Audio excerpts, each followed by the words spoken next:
Okay, our last thing to do is fractions with multiplication and division. Last lesson, when we did addition and subtraction, we had to get the common denominator so we could put them together. You don't need to do that for multiplication and division.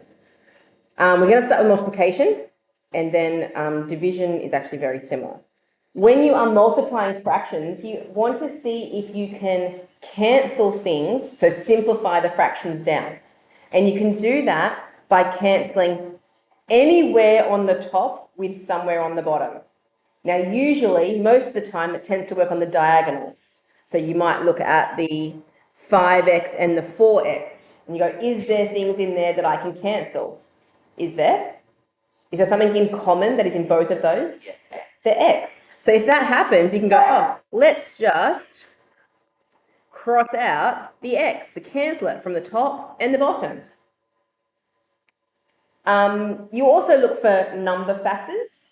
So if you could see some things that both divided by 2 or both divided by 3, but there's actually nothing in that one that we can cancel. So they're the only things that we can cancel off.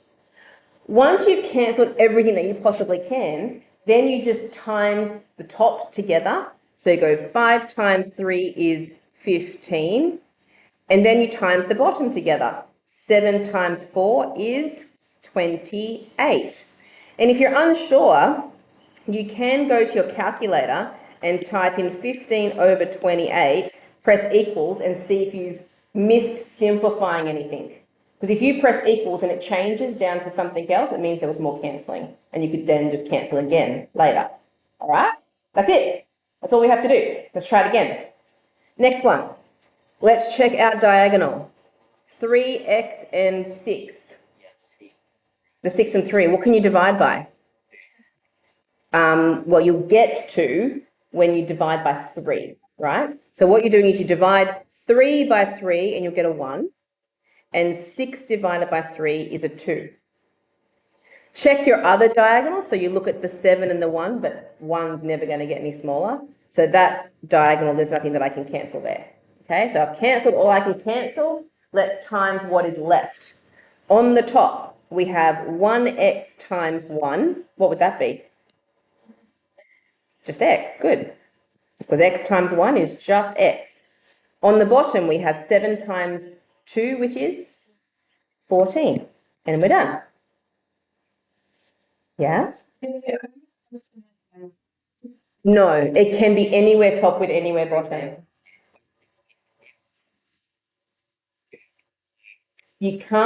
You shouldn't ever do a top with a top. There should be a top and a bottom. So sometimes if I had one like this, if I had 2m over 8 and I had something else over here, but you could divide the 2 and the 8 to get a 1 and a 4. You're just doing a top and a bottom, but they're straight on top of each other. No. Well, wait a second. This is not timesing. Okay? We are going to be able to cancel some stuff, but that's because this is a division. Okay, now when you see a divide, we never actually do a divide when it comes to fractions. What we're going to do is we're going to turn it into a times problem by doing what I call leave, kiss, flip. You remember it? Okay, so this is, maybe I should write up here, for divide, I'll put a divide sign, only. So when you see divide signs, we're going to do leave, kiss, flip. Now, the proper name for a flip is a reciprocal, which means that you turn the fraction upside down. The leave part means you've got 3 things, really, in these problems. You've got the first fraction, then you've got a divide, and then you've got a second fraction, right? So we're going to leave the first fraction. So for the first one, that will be 4m over 7. Leave it exactly as it is. Write it down. Then kiss means we are changing the divide sign into a times, because when you do cards to your grandparents, you do kisses and hugs, and your kisses look like X's and O's, right? So that's the kiss. And then the flip is you turn the second fraction upside down. You flip it.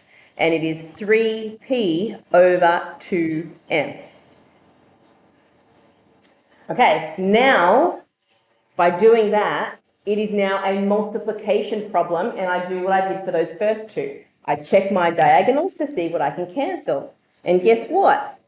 The 2m and the 4m, there is stuff there. I can cancel an m with an m. What else can I do? The 4 and the 2, which I divide by 2 to get a 2 and a 1. What about the other diagonal, the 7 and the 3p? No, still nothing. That's a bit boring, isn't it?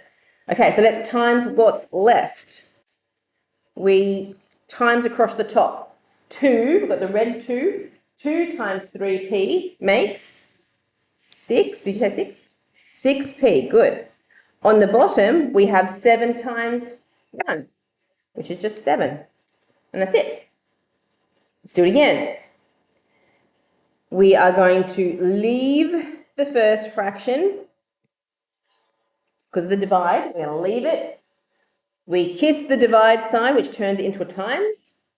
And then we flip the second fraction upside down so that it becomes 6 over x.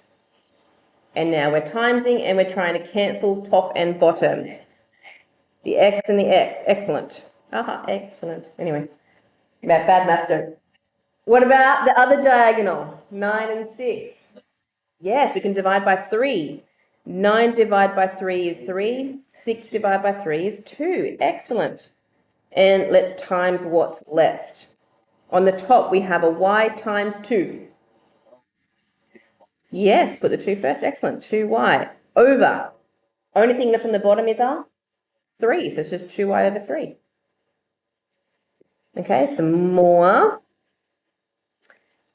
We see the divide sign, so we are going to leave the first fraction. Kiss means you turn it into a times, and flip the last fraction upside down. What can I cancel? There is only one b, so I can't, unfortunately, because one's an a, one's a b, I can't cancel them. Yes.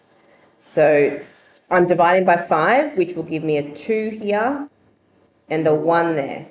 Is there anything else? No. All right. So what is 3a times 1? 3a. On the bottom, what is 2 times b? 2b. That's it. Great. Now, those questions that we've done, that's pretty much what you need to be able to do for your test. There's one more slightly harder and then a couple of challenge ones that we'll look at, though. All right, let's have a go.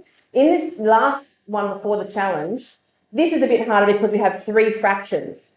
They're all multiplies, though, so the rules still apply that I can cancel anywhere on the top with anywhere on the bottom. So I could cancel that x with that x, even though there's like a fraction in the middle. It doesn't matter.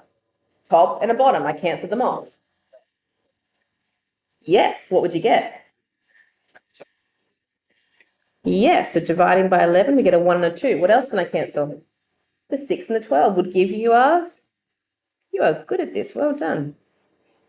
All right, times what's left. On the top, all we have is 1 times 1, which is 1. On the bottom, we have 2 times 2, which is 4. So that one wasn't too bad, was it?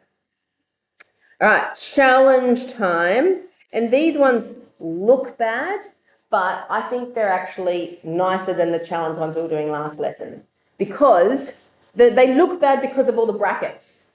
But you can cancel a whole bracket off with another whole bracket. So, for example, this x plus 3 can cancel that x plus 3.